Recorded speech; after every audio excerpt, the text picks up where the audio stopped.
जय Hind. Modern history का next chapter आज से हम शुरू कर रहे हैं और मॉडर्न हिस्ट्री स्पेक्ट्रम के 2 चैप्टर्स हमने ऑलरेडी पढ़े हुए हैं। अगर मैं ठीक से याद कर पा रहा हूँ तो कुछ 8 सेशंस रिकॉर्डेड हैं। अगर आपने वो सेशंस देखें तो बहुत अच्छी बात है। अगर नहीं देखें, नहीं याद हैं, तो पहले वो सेशंस ज़रूर देख लेना, बहुत ईजिली मिल जाएंगे, प्लेलिस्ट बनी हुई है। देखना इसलिए भी ज़रूरी है बिकॉज हिस्ट्री में सबसे इंपॉर्टेंट चीज़ है कहानी। अगर आप कहानी के साथ सिंक में हो तो चीज़ें बहुत ईजी हैं, अदरवाइज डिफ़िकल्टी होगी। तो अगर याद नहीं है तो पहले वो सेशंस ज़रूर देख लेना। बेसिक तौर पे अगर रिवाइज करें तो हमने बात ये की थी कि इंग्लिश ईस्ट इंडिया कंपनी जो है वो इंडिया में आ गई है, धीरे धीरे ट्रेड में ग्रो कर रही है, धीरे धीरे इकोनॉमिकली स्ट्रॉन्गर हो रही है और धीरे धीरे इंडिया में अपनी पावर को इस्टेब्लिश करने की कोशिश कर रही है। और इसी पावर के इस्टेब्लिशमेंट के चलते ईस्ट इंडिया कंपनी के जितने भी यूरोपियन कॉम्पिटिटर्स थे इंडियन मार्केट में, उनको ईस्ट इंडिया कंपनी ने एलिमिनेट किया। जैसे पोर्चुगीज़ को एलिमिनेट किया गया, फिर डच लोगों को ख़त्म किया गया और फाइनली फ्रेंच जो कि इनके सबसे फियर्स कॉम्पिटिटर्स थे उनको भी एलिमिनेट किया गया। चैप्टर 1 में यही सारी बात की गई है कि कैसे English east India company trade पे अपने कंट्रोल को एस्टेब्लिश कर रही है और कैसे इसने अपने जितने भी यूरोपियन कॉम्पिटिटर्स हैं उनको एलिमिनेट किया इंडियन मार्केट से। एक कहानी चल रही है ईस्ट इंडिया कंपनी की, दूसरी तरफ एक और कहानी चल रही है मुगल्स की। 1707 में व्हेन औरंगजेब पास्ड अवे, तो औरंगजेब के बाद जितने भी लेटर मुगल्स पावर में आए दे वर वीक एंड इनकॉम्पिटेंट रूलर्स। और यहाँ से शुरुआत हो गई है डिक्लाइन ऑफ मुगल एम्पायर की, द माइटी मुगल्स के डिक्लाइन की शुरुआत हो गई है। और जैसे जैसे मुगल एम्पायर डिक्लाइन हो रहा था वैसे वैसे बहुत सारे रीजनल स्टेट्स के इमरजेंस की भी शुरुआत हो गई है। और इन रीजनल स्टेट्स को हमने 3 कैटेगरीज में डिवाइड करके पढ़ा था। कुछ को बुलाया गया सक्सेसर स्टेट्स, कुछ को बुलाया गया इंडिपेंडेंट स्टेट्स और कुछ को बुलाया गया न्यू स्टेट्स। और इसी में हमने बहुत ब्रीफली बात की थी बंगाल के बारे में, अवध के बारे में, हैदराबाद के बारे में, मैसूर के बारे में, केरला के बारे में, जाट स्टेट के बारे में, राजपूत स्टेट्स के बारे में, फिर सिख लोगों के बारे में और फाइनली मराठास के बारे में। तो प्राइमरीली 2 फ्रंट्स पे हमने बातचीत की थी। एक तरफ तो ईस्ट इंडिया कंपनी जो है वो इकोनॉमिकली स्ट्रांग हो रही है और इंडिया में अपने पावर को स्टेब्लिश करने की कोशिश कर रही है, और दूसरी तरफ इंडिया में जो ऑलरेडी स्टेब्लिश्ड एम्पायर था मुगल एम्पायर, उसके डिक्लाइन की शुरुआत हो गई है और बहुत सारे रीजनल स्टेट्स इमर्ज हो रहे हैं।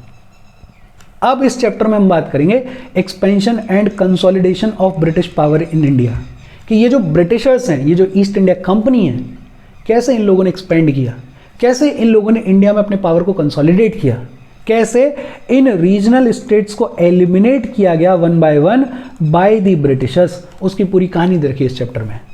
आज हमें 3-4 चीज़ों पे बात करनी है। एक तो द ब्रिटिश इंपीरियल हिस्ट्री, कि ये जो ब्रिटिशर्स की इंपीरियलिस्टिक पॉलिसी है।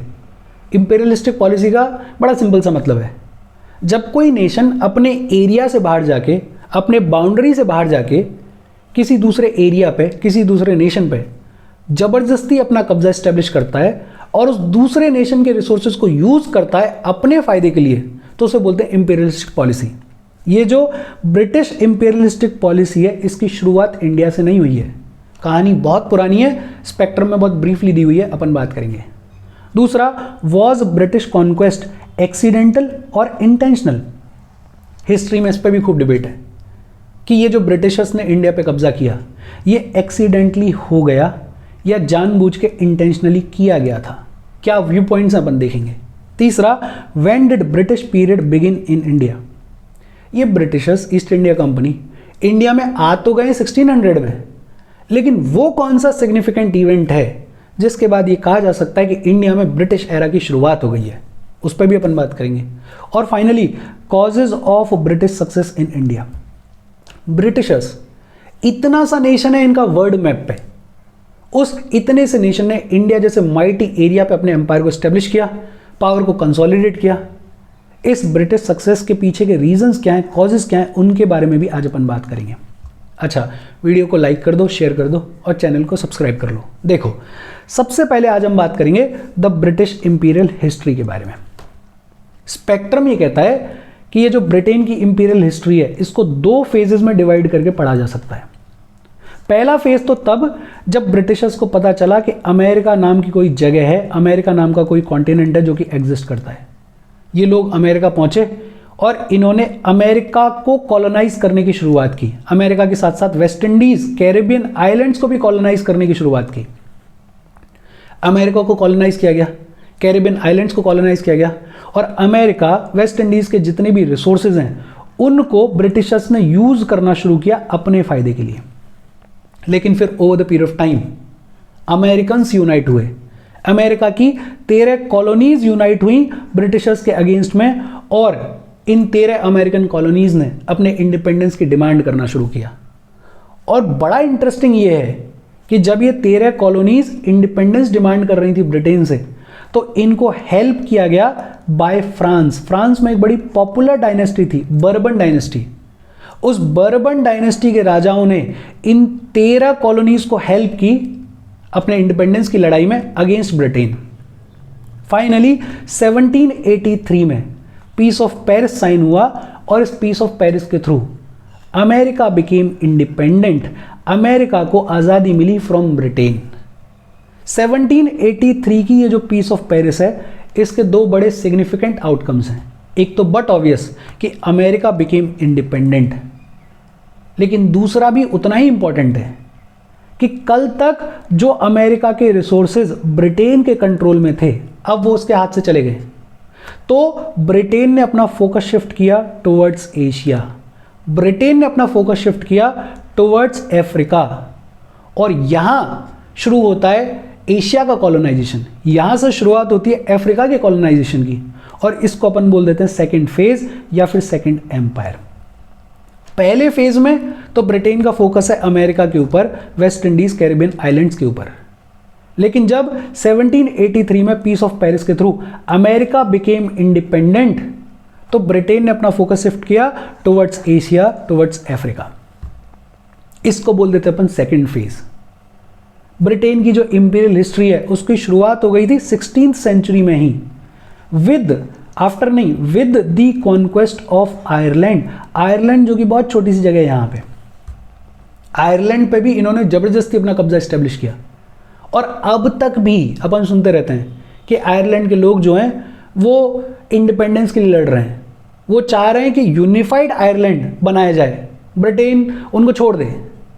लेकिन हाँ, स्पेक्ट्रम इस पर बहुत ज़्यादा बात नहीं करता। स्पेक्ट्रम बड़ा सिंपली लिखता है कि ब्रिटेन की जो इंपीरियल हिस्ट्री है उसको दो फेजेस में डिवाइड करके पढ़ा जा सकता है। पहला फेज जब अमेरिका के ऊपर पूरा फोकस था, दूसरा फेज जब अमेरिका इंडिपेंडेंट हो गया तो ब्रिटेन ने अपना फोकस शिफ्ट किया टुवर्ड्स एशिया, टुवर्ड्स अफ्रीका।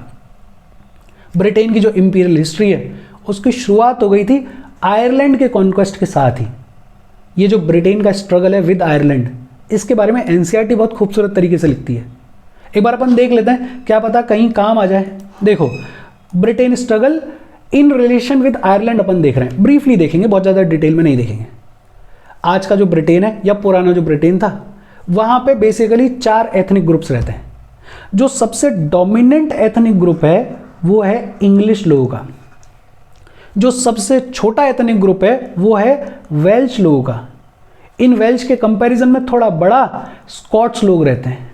और चौथा जो ग्रुप है वो है आयरिश लोगों का, आयरलैंड के लोगों का। अगर आपको मैपिंग की थोड़ी बहुत भी अंडरस्टैंडिंग है तो आपको ये समझ में आ रहा होगा कि अपन ने क्या ड्रॉ किया है। ये जो चारों एथनिक ग्रुप्स हैं ये फॉलो करते हैं क्रिश्चियनिटी, लेकिन क्रिश्चियनिटी के 2 सेक्ट्स चलते हैं। एक तो चलता है यहाँ पे प्रोटेस्टेंट्स और दूसरा चलता है कैथोलिक्स। और इन दोनों सेक्ट्स में से जो बेहद पावरफुल सेक्ट है वो कौन सा है? प्रोटेस्टेंट्स। अच्छा, ब्रिटेन में हिस्टोरिकली 2 इंस्टीट्यूशंस चला करते थे। एक तरफ तो चलती थी मोनार्की और दूसरी तरफ चलता था पार्लियामेंट। और इन दोनों इंस्टीट्यूशंस के बीच में पावर का स्ट्रगल रहता था, पावर का कॉन्फ्लिक्ट रहता था। कभी मोनार्की कोशिश करती थी कि पावर उनके हाथ में आ जाए, कभी पार्लियामेंट कोशिश करता था कि पावर उनके हाथ में आ जाए। ये झगड़ा चलता रहता था। फाइनली ये झगड़ा खत्म हुआ 1688 में, जब पावर पूरी तरीके से चली गई पार्लियामेंट के हाथ में और मोनार्की रह गई सिर्फ दिखाने के लिए। आज की डेट में भी ब्रिटेन में मोनार्की दिखाने के लिए है, पावर एक्चुअली में किसके पास में? पार्लियामेंट के पास में। ये पावर पार्लियामेंट के पास में पहली बार कब आई? 1688 में। ये पार्लियामेंट जो है उसमें डोमिनेंस था प्रोटेस्टेंट्स का, इंग्लिश प्रोटेस्टेंट्स का। इस पार्लियामेंट ने इंग्लिश लोगों ने और स्कॉट लोगों ने मिलके 1707 में एक एक्ट साइन किया, एक्ट ऑफ यूनियन, और इस एक्ट ऑफ यूनियन के थ्रू इन लोगों ने स्टैब्लिश किया United kingdom of great Britain. अच्छा, स्कॉट लोगों ने इंग्लिश लोगों के साथ मिलकर United kingdom of great Britain establish किया। बड़ा सिंपल लॉजिक था इनका कि ये जो इंग्लिश प्रोटेस्टेंट्स हैं ये पैसे वाले हैं, इकोनॉमी पे इनका कंट्रोल है, पार्लियामेंट पे इनका कंट्रोल है, ये डेवलप करेंगे क्योंकि पैसा इनके पास में, तो क्यों ना हम भी इनके साथ मिल जाते हैं और फिर इनके साथ साथ हम भी डेवलप करेंगे। लेकिन फिर बाद में ये देखने को मिला कि ये जो इंग्लिश प्रोटेस्टेंट्स हैं इन्होंने बड़ा सिस्टमेटिकली स्कॉट कल्चर को सप्रेस करने की शुरुआत की। कैसे सप्रेस किया गया उसकी पूरी अलग कहानी है, अपन पढ़ेंगे फिर कभी। ऐसे ही वेल्श लोगों को मिलाया गया। फाइनली जो आज का अपना टॉपिक है आयरिश लोग, आयरिश लोगों के साथ में भी कुछ ऐसा ही हुआ। आयरलैंड में भी दोनों ही रहते थे, प्रोटेस्टेंट्स भी रहते थे और कैथोलिक्स भी रहते थे, और दोनों की पॉपुलेशन लगभग सेम थी। ऐसा समझ लो कि अगर 60% प्रोटेस्टेंट्स हैं तो 40% कैथोलिक्स हैं।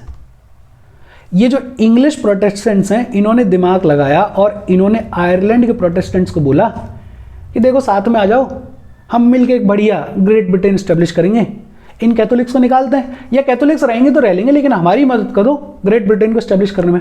प्रोटेस्टेंट्स ने इनकी बात मान ली, उनको फर्क भी क्या पड़ रहा था, और इन प्रोटेस्टेंट्स ने कैथोलिक्स को सप्रेस करने की शुरुआत की। आयरलैंड के जो कैथोलिक्स हैं उन्होंने कोशिश करी लड़ने की। जैसे 1798 में, अगर मैं ठीक से याद कर पा रहा हूं तो 1798 में इन कैथोलिक्स ने एक ऑर्गेनाइजेशन बनाई जिसका नाम था यूनाइटेड आयरिशमैन। इस यूनाइटेड आयरिशमैन के लीडर थे वोल्फ टोन। वोल्फ टोन की लीडरशिप में यूनाइटेड आयरिशमैन ने रिवोल्ट किया अगेंस्ट द प्रोटेस्टेंट्स, लेकिन इस रिवोल्ट को सप्रेस कर दिया गया बहुत इजीली, और फाइनली 1801 में जबरदस्ती इस आयरलैंड को ग्रेट ब्रिटेन का हिस्सा बना लिया गया। ये तो अपन ने बहुत ब्रीफली बात की है, हिस्ट्री बड़ी लंबी है। आयरलैंड में एक डायनेस्टी चलती थी, ट्यूडोर डायनेस्टी, उसके साथ में कॉन्क्वेस्ट हुआ है, और फिर ये लड़ाई चलती रही है टिल 1922 में एक एंग्लो आयरिश ट्रीटी साइन हुई है, जिस एंग्लो आयरिश ट्रीटी के थ्रू आयरलैंड के दो हिस्से किए गए। ऊपर वाला जो नॉर्दर्न आयरलैंड है वो आज की डेट में ब्रिटेन का हिस्सा है, और जो सदर्न आयरलैंड है वो अपने आप में रिपब्लिक है, और अभी तक भी लड़ाई चलती रहती है। ये लोग चाहते हैं कि हमारा ये जो पूरा आयरलैंड है इसको यूनाइट कर दिया जाए और पूरे को रिपब्लिक डिक्लेयर कर दिया जाए। लड़ाई चलती रहती है, लेकिन हाँ आज के कॉन्टेक्स्ट में अपन ने बहुत ब्रीफली देख लिया, और अपन ये बात कर रहे हैं कि ये जो ब्रिटेन की इंपीरियल हिस्ट्री है इसकी शुरुआत हुई थी आयरलैंड के कॉन्क्वेस्ट के साथ में। और ब्रिटेन्स की भी बड़ी रोचक सी कहानी है। ये जब पहली बार मार्केट में निकले कॉलोनाइज करने के लिए कंट्रीज को, तो ये बिल्कुल ऐसे बिहेव कर रहे थे जैसे पुराने ज़माने में रोमन्स बिहेव किया करते थे। रोमन्स क्या बोलते थे कि हम पढ़े लिखे हैं, हमें सब कुछ पता है, हम बाकी लोगों को सिविलाइज करेंगे। वही एटीट्यूड था ब्रिटेन के लोगों का कि हम तो सिविलाइज्ड हैं, हमें सारी चीज़ें पता है, हम मॉडर्न हैं, हमारे पास नॉलेज है, ये जो बाकी के एरियाज़ हैं इनको हमें सिविलाइज करना है। ये जो बाकी के एरियाज़ हैं ये लोग बैकवर्ड रेस के लोग हैं, इनको हमें बताना है कि जीवन कैसे जीना है। इनफैक्ट एशियन कंट्रीज के लिए इन्होंने एक नाम दिया ओरिएंट, ओरिएंटल कंट्रीज। बेसिकली क्या बोला गया, ये बोलते थे कि मेडिटेरियन के ईस्ट साइड में जितनी भी कंट्रीज हैं ये ओरिएंट कंट्रीज हैं। ओरिएंट कंट्रीज से मतलब ऐसी कंट्रीज जो कि प्रिमिटिव हैं, जो कि बैकवर्ड हैं, जहाँ पे पढ़े लिखे लोग नहीं हैं, जिनको पता ही नहीं है कि दुनिया कैसे जीनी है। और हम जो हैं हम हैं ऑक्सीडेंटल, हमें मॉडर्न लोग, हम बताएंगे इन ओरिएंट लोगों को कि जीवन कैसे जीना है। तो ये जो ब्रिटिशर्स हैं, ये जो ब्रिटेन के लोग हैं, इनका एटीट्यूड ऐसा था कि सब कुछ हमें पता है, हम बताने वाले हैं कि आपको कैसे जीवन जीना है, हम मॉडर्न लोग हैं, हमारे पास सारी नॉलेज है। बेसिक कंक्लूजन इस पूरी स्लाइड का ये है कि ब्रिटेन की जो इंपीरियल हिस्ट्री है उसकी शुरुआत हुई आयरलैंड के कॉन्क्वेस्ट के साथ में, और इस हिस्ट्री को दो फेजेस में पढ़ा जा सकता है। पहला फेज जब इनका फोकस पूरी तरीके से अमेरिका की तरफ था, अमेरिका के रिसोर्सेज पे था, लेकिन जब 1783 में पीस ऑफ पेरिस के थ्रू अमेरिका बिकेम सोवरेन, तो ब्रिटेन ने अपना फोकस शिफ्ट किया टुवर्ड्स एशिया, टुवर्ड्स अफ्रीका। फिर सवाल ये आता है कि ये जो ब्रिटिश कॉन्क्वेस्ट था, ये जो ब्रिटिशर्स ने इंडिया के ऊपर कब्जा किया, ये एक्सीडेंटली हो गया या जानबूझ के पूरी प्लानिंग के साथ इंटेंशनली किया गया था? और इन दोनों ही आर्ग्यूमेंट्स को फेवर करने वाले लोग हैं। जो लोग ये कहते हैं कि एक्सीडेंटली हो गया, उनको लीड करता है एक इंसान, जॉन शीले। एक्सीडेंटल आर्ग्यूमेंट को फेवर करने वाले लोग ये कहते हैं कि साहब ये तो अनइंटेंशनली हो गया, ये तो एक्सीडेंटली हो गया, ये तो फिट ऑफ एब्सेंट माइंडेडनेस में हो गया, कोई ऐसा प्लान नहीं था कि इतना लंबा चौड़ा एम्पायर स्टैब्लिश करना है। ब्रिटिशर्स आए थे एज अ ट्रेडर, लेकिन इंडिया में पॉलिटिकल कंडीशन इतनी खराब थी, political turmoil, political confusion, political conflict इतना ज़्यादा था कि ब्रिटिशर्स ऑलमोस्ट फोर्स हो गए टेरिटरीज को एक्वायर करने के लिए। तो ये जो एक्सीडेंटल आर्ग्यूमेंट को फेवर करने वाले लोग हैं, ये कहते हैं कि नहीं साहब प्लानिंग कोई नहीं थी, ये तो ट्रेडर के तौर पे आए थे, लेकिन वहाँ पे सिचुएशन ही ऐसी थी कि धीरे धीरे एम्पायर बिल्ड होता गया और एम्पायर बिल्ड कर लिया गया। एक दूसरा आर्ग्यूमेंट भी है, कुछ लोग ये कहते हैं कि नहीं इंटेंशनल था, कि ये लोग इंडिया आए ही प्रॉपर प्लानिंग के साथ में थे और उस प्रॉपर प्लानिंग, उस प्रॉपर इंटेंशन को इन लोगों ने over the period of time execute किया और एक लंबा चौड़ा पावरफुल एम्पायर जो है वो स्टैब्लिश किया। लेकिन कॉमन अंडरस्टैंडिंग ये है कि ये दोनों ही आर्ग्यूमेंट्स, चाहे एक्सीडेंटल हो चाहे इंटेंशनल हो, ये दोनों ही आर्ग्यूमेंट्स एक्सट्रीम हैं। ये कहना कि भाई सब कुछ एक्सीडेंटली हो गया, हमें तो कुछ पता ही नहीं चला, पॉलिटिकल कंडीशन ऐसी थी कि धीरे धीरे इतना लंबा चौड़ा एम्पायर बना दिया हमने, हम तो कुछ जानते ही नहीं, हम तो छोटे बच्चे हैं, ये अपने आप में बेहुदा बात है। और ये कहना कि इंटेंशनल है, कि ये अंग्रेज लोग आए ही थे प्लानिंग के साथ में कि 200-250 साल तक राज करना है, इतना लंबा चौड़ा एम्पायर स्टैब्लिश करना है, वो भी अपने आप में एक्सट्रीम वो पॉइंट है। जो एक बीच का रास्ता है वो ये है कि इनिशियली ईस्ट इंडिया कंपनी जो है वो आई थी ट्रेड के लिए और कर भी ट्रेड ही रही थी, और जब उनका ट्रेड में सिग्निफिकेंटली ग्रोथ होने लगा तो अपने ट्रेड के इंटरेस्ट को बचाने के लिए ईस्ट इंडिया कंपनी ने कुछ टेरिटरीज को एक्वायर करने की शुरुआत की। लेकिन जैसे जैसे उनको पता चला कि इंडिया की पॉलिटिकल कंडीशन इतनी खराब है कि यहाँ पे टेरिटरीज को बहुत इजीली एक्वायर किया जा सकता है, एक राजा को दूसरे राजा से बहुत इजीली लड़वाया जा सकता है, तो later on east India company ने एक प्रॉपर प्लान पे वर्क करना शुरू किया टू एस्टेब्लिश एन एम्पायर। एक आर्ग्यूमेंट क्या है, कुछ लोग कहते हैं कि एक्सीडेंटल हो गया, कि हमें नहीं पता था, हम तो कुछ करना ही नहीं चाह रहे थे लेकिन हो गया। एक आर्ग्यूमेंट क्या है कि इंटेंशनली किया गया, कि 200-300 साल का पूरा प्लान बना के आए ये लोग कि हम एक लंबा चौड़ा एम्पायर स्टैब्लिश करेंगे और उसके तहत एम्पायर को स्टैब्लिश किया गया। ये दोनों ही आर्ग्यूमेंट्स थोड़े एक्सट्रीम लगते हैं। जो थोड़ी लॉजिकल बात लगती है वो ये लगती है कि हाँ, ईस्ट इंडिया कंपनी जब शुरुआत में आई थी तब एज ट्रेडर्स आई थी, ट्रेड करने के लिए आई थी, लेकिन जब ट्रेड में पैसा बनने लगा, इकोनॉमिक पोजीशन स्ट्रांग होने लगी, तो अपने ट्रेड के इंटरेस्ट को प्रोटेक्ट करने के लिए, प्रमोट करने के लिए ईस्ट इंडिया कंपनी ने टेरिटरीज को अक्वायर करना शुरू कर दिया, टेरिटरीज पे अपना कब्जा स्टैब्लिश करना शुरू कर दिया। लेकिन जब बाद में ईस्ट इंडिया कंपनी को समझ में आया कि यहाँ तो टेरिटरी अक्वायर करना बेहद ईजी है, यहाँ तो एक राजा से दूसरे राजा को लड़वाना बेहद ईजी है, तो उन्होंने प्रॉपर प्लान डेवलप किया और उस प्लान पे काम करते हुए they establish this mighty empire in India. फिर तीसरा सवाल आता है, when did British period begin in India. ये जो ब्रिटिशर्स हैं ये इंडिया आ तो बहुत पहले गए, लेकिन वो कौन सा सिग्निफिकेंट इवेंट है जिसके बाद ये माना जाए कि इंडिया में ब्रिटिश एरा की शुरुआत हो गई है। इस पे भी अलग अलग व्यू पॉइंट्स हैं। कुछ लोग कहते हैं कि 1740 जब एंग्लो फ्रेंच स्ट्रगल की शुरुआत हुई उसको मान लिया जाए। एंग्लो फ्रेंच स्ट्रगल की शुरुआत हुई और धीरे धीरे ये क्लियर होना शुरू हुआ कि इंडियन मार्केट जो है उस पर डोमिनेंस रहेगा इंग्लिश ईस्ट इंडिया कंपनी का। अल्टीमेटली फ्रेंच लोग जो हैं वो एलिमिनेट हो जाएंगे, वो खत्म हो जाएंगे, उनको साफ कर दिया जाएगा। अल्टीमेटली हुआ भी यही था। 1760 में जब बैटल ऑफ वंडीवॉश हुई तो उस बैटल ऑफ वंडीवॉश के बाद ये क्लियर हुआ कि फ्रेंच लोग जो हैं उनको एलिमिनेट कर दिया जाएगा और इंडियन मार्केट में डोमिनेंस किसका रहेगा, इंग्लिश ईस्ट इंडिया कंपनी का। तो कुछ लोग तो ये कहते हैं कि 1740 को मान लिया जाए ब्रिटिश एरा की शुरुआत इन इंडिया, लेकिन फिर कुछ और लोग हैं जो ये कहते हैं कि नहीं, 1757 की बैटल ऑफ प्लासी। इस बैटल ऑफ प्लासी के बारे में अपन बात करेंगे अगले ही सेशन में बहुत ढंग से। इस बैटल ऑफ प्लासी में ईस्ट इंडिया कंपनी ने पहली बार इंडिया के किसी सिटिंग नवाब को हराया, बंगाल के नवाब सिराज उद दौला को हराया। तो कुछ लोग ये कहते हैं कि 1757 टर्निंग पॉइंट है, वो पॉइंट है जब से इंडिया में ब्रिटिश एरा की शुरुआत हुई। और बैटल ऑफ प्लासी है भी अपने आप में सिग्निफिकेंट, बिकॉज पहली बार ईस्ट इंडिया कंपनी ने किसी लोकल नवाब को हराया है। ईस्ट इंडिया कंपनी का पॉलिटिकल डोमिनेंस बड़ा है। ईस्ट इंडिया कंपनी ने ये प्रूव किया है कि उनकी मिलिट्री इतनी स्ट्रांग है कि वो यहाँ के लोकल रूलर्स की पावरफुल मिलिट्री को हरा सकती है। लेकिन फिर कुछ और लोग हैं जो ये कहते हैं कि नहीं नहीं, 1761 थर्ड बैटल ऑफ पानीपत, जब अब्दाली ने मराठास को हराया, उसको माना जाए ब्रिटिश एरा की शुरुआत। बिकॉज एक टाइम पे तो मराठास भी दिन दुगनी रात चौगुनी तरक्की कर रहे थे। एक टाइम में तो मराठास के लिए भी ये कहा जा रहा था कि मुगल्स का जो माइटी एम्पायर है उसको रिप्लेस करके उतना ही माइटी एम्पायर स्टेब्लिश करेंगे मराठास इंडिया में। लेकिन जब थर्ड बैटल ऑफ पानीपत में मराठास को हरा दिया गया तो फिर इंग्लिश लोगों के लिए जो फील्ड है वो ओपन हो गया और इस 1761 को माना जाए कि ये है ब्रिटिश एरा की शुरुआत इन इंडिया। तीनों पे ही अपने ओपिनियंस दिए जा सकते हैं, लेकिन यूपीएससी सर्कल में जो एक कॉमन अंडरस्टैंडिंग है वो ये है कि 1757 बैटल ऑफ प्लासी को मान लिया जाता है कि यहां से ब्रिटिश एरा की शुरुआत हुई है।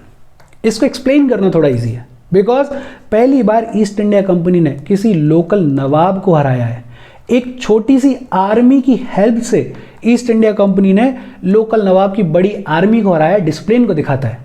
तो इसको यूपीएससी सर्कल में कॉमनली मान लिया जाता है कि ये टर्निंग पॉइंट है। बट अगर अगेंस्ट में आर्ग्यूमेंट्स देने हो तो बहुत सारे आर्ग्यूमेंट्स हैं। जैसे अगर कोई 1761 की बात कर रहा है तो आर्ग्यूमेंट अगेंस्ट में हो सकता है कि भाई मराठास सिर्फ अकेले ही थोड़े थे, मैसूर भी तो था, टीपू सुल्तान भी तो था, वो भी तो रोक सकता था इंग्लिश के डोमिनेंस को। या जब थर्ड बैटल ऑफ पानीपत में मराठास हार गए तो ऐसा थोड़ी था कि मराठास पूरी तरीके से खत्म हो गए। बाद में भी मराठास ने बड़ा स्ट्रांगली अपोज किया ईस्ट इंडिया कंपनी को। तो जिस चीज को आप एक्सप्लेन कर सकते हो उस पर लिखना, उस पर बेटर रहेगा। लेकिन हाँ, कॉमन अंडरस्टैंडिंग यूपीएससी सर्कल में ये चलती है कि 1757 में बैटल ऑफ प्लासी, उसका जो आउटकम है उसमें जो ईस्ट इंडिया कंपनी जीती है उसको मान लिया जाए ब्रिटिश एरा की शुरुआत इन इंडिया। और फिर आज का लास्ट सवाल, causes of British success in India. कि ये जो ब्रिटिशर्स हैं इन्होंने इंडिया में इतना पावरफुल एम्पायर इस्टेब्लिश किया, अपनी पावर को कंसोलिडेट किया, उसके पीछे के रीजंस क्या हैं, कॉजेज क्या हैं।